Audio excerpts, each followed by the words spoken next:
All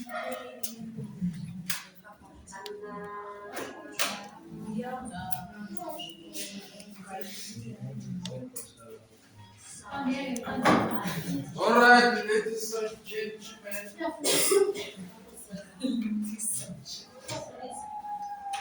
My dear student. Hey man, what is that? Firefighters. Firefighter.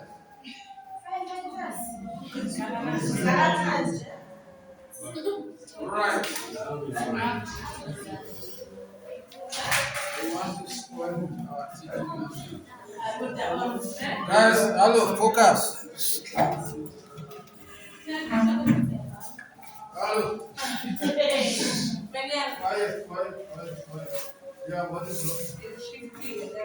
wrong? Don't worry. It's not following you.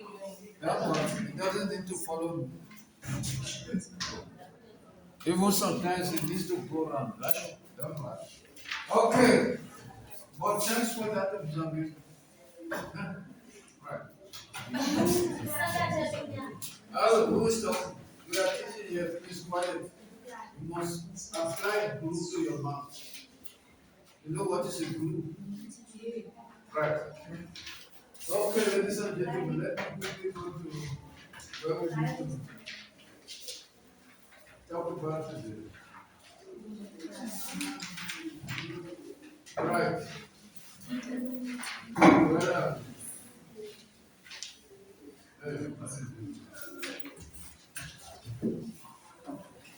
remember yesterday we talked about strengths, weaknesses, and what?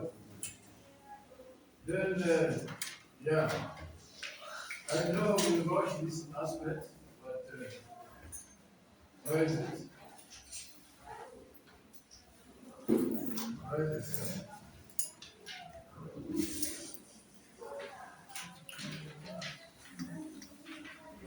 Where is it? Oh. Hi, camera. Hello.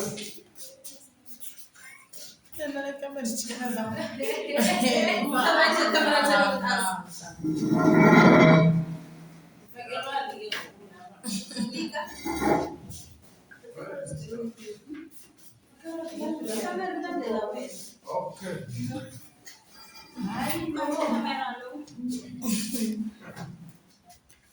Yeah, done well. Done well.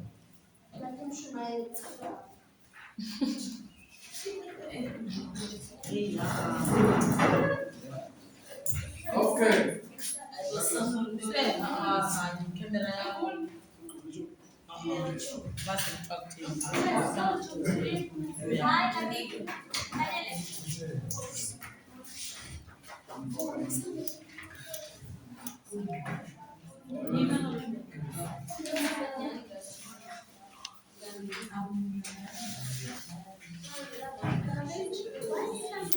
All right, guys. You remember what we did yesterday, whereby we started by explaining the different strengths and weaknesses of business. Guys, don't drop your chairs on the floor. It's written on the floor. Right. So these are the strengths and the weaknesses. Remember I told you that the strengths and weaknesses are within the control of your business. Right? It's situated in the internal environment. Right? So these are the strengths or some of the strengths that could be possessed by a business that can help the business to do well. Right? For example, we talk about the quality.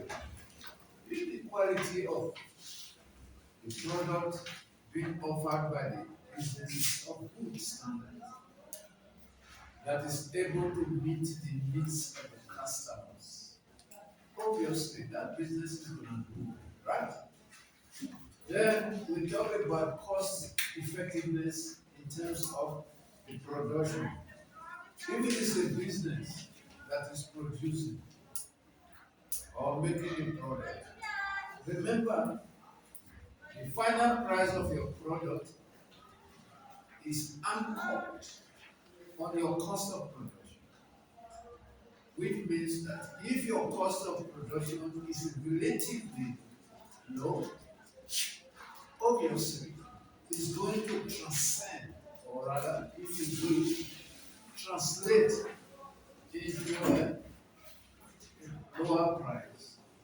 Right.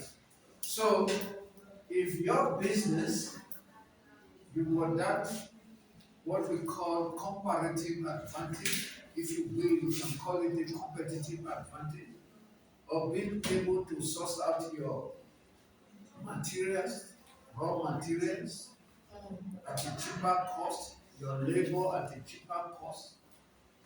Perhaps if you are not producing, you are in a retail business, you are able to buy your stock cheaply from the supplier, or you are able to negotiate a good deal with the supplier by offering you cheaper price. Obviously, you will be able to offer a competitive price in the market environment, which can provide you perhaps the competitive advantage for you to be able to excel in the market environment. The same thing goes out to skilled and motivated employees. If your employees are skilled, what does it mean? It means that they will be highly productive. The productivity of your employees will be much more at a level that can place your business in such a situation whereby you can be able to compete with others in a favorable manner. The same goes with motivated employees. If employees are demotivated, you know what I mean by being demotivated? Demoralized. Right? What is going to be happening is that if you are lucky, they will only put in just a small quantity of what they can apply. But if employees are motivated, what is happening? If employees are motivated, hello, listen. Who is this? Listen. If employees are motivated, they would like to go extra mile. You know what it means to go extra mile? Yeah. Yes, sir. Yeah. For example, now I say, okay, can you go and source out the raw materials for the business as an input for our product? Then you go out to the extent of looking for the cheapest one ever. You see, you go extra mile. Instead of just going out to look for the materials and buy it, then you go there to negotiate on behalf of the business. You are doing extra mile.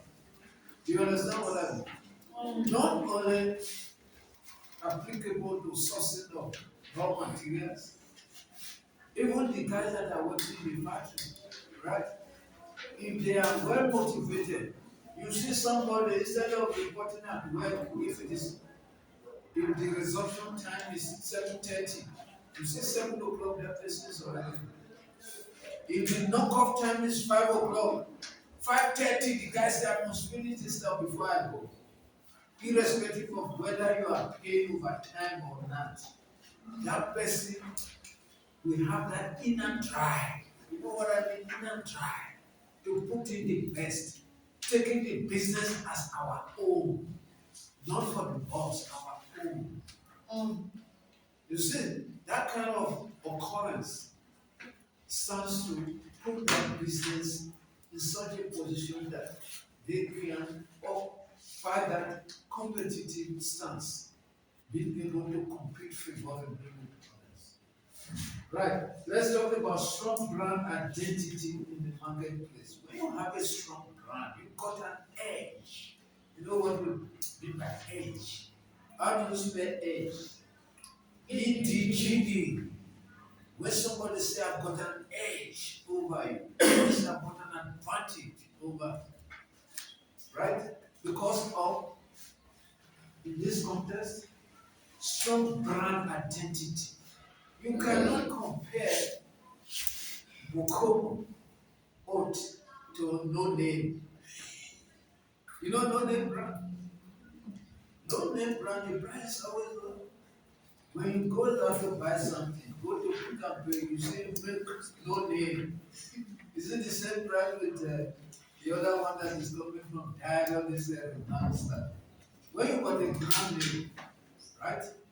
If your business has got a brand name, it means it's an added advantage for you to be able to compete.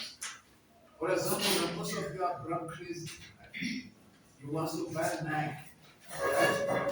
You want to buy shoes, clothes, that got well-known brand. The one that is coming from China, I'll sit down, sit there. The one that is coming from China, that doesn't have a brand name, or you see, for example, if you've gone out to buy something, you see the t-shirt, they put Nike, and the other one, they say Dr. D, and the quality are the same. You say, no man, I don't know Dr. D, I want Nike, right? You know what I'm talking about, because you are Jay-Z, you are the young generation, you are brand crazy, right? So it makes that company that kind of brand identity to be able to wear more customers or clients to the set that can make them to be able to succeed more favorably than their competitors. Does it make sense to you? Then let's talk about good business location. When your business is strategically located, you know what I mean by to be strategic? For example, in a conspicuous position. What do we mean by conspicuous? Conspicuous means you can easily identify, right? It's obvious, right? Or it's located, for example, can you compare a business that is located, or perhaps in the taxi rank, for example, if it is food, compared to one that is located in a street whereby you go there as if the place is looking like a ghost yard? You know what I mean by ghost yard? Ghost yard, dead. You don't see people there. You know ghost, right? You know ghost. When you go to the cemetery, did you see people in the cemetery? Right? A business that is located close to the cemetery and a business, food business that is located in the taxi rank, which one is gonna do well? Talk to me. The one in the taxi rank, right? Your business must be in a place that is accessible. Right. For example, if you are doing a kind of business whereby your target audience, remember last time I told you the difference between the target market and the target audience. Right. Target audience, the specific people that you think, or the specific people that are going to buy from you, or you targeted that are going to buy from you, your earmark that are going to buy from you. For example, if you are in a place whereby your target audience, there are people that own cars, they drive, right? And where you are selling your products, where your business is situated, there is no parking lot. There is no parking lot for them to park. Do you think that they're going to come to you? They will not come to you because your place, your location of your business is not strategically located in terms of accessibility, in terms of convenience for them to drive in and do their business. For example, you look at, you see some of these businesses now, they've got drive-through, right? Drive-through. Have you ever thought about it? You see, because for people that are driving, it makes them convenient. Instead of them parking their cars, paying for parking fees, wasting their time sitting down, they can drive through in the comfort of their car and place order for their food, then they can go away. Did you see how convenient it is? Right. If your business is situated in such a location that that kind of drive-through is not permissible, what is going to happen? Your business is not going to happen. But a business that but the advantage of doing this or that the opportunity of doing this is going to be more. Guys, do you understand what I'm trying to say? So let's see, look at the trend. Let's look at the trend. For example, limited capital. You explain that one. Limited capital. Hello, Gabe. Who is this? What is your name? Jonah, what is your name? I see you are not focused.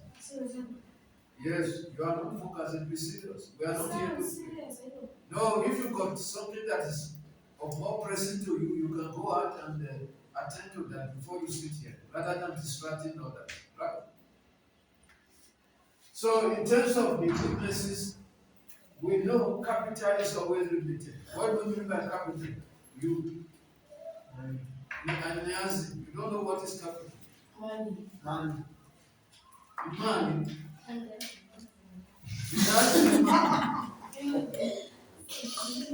You don't know what is money.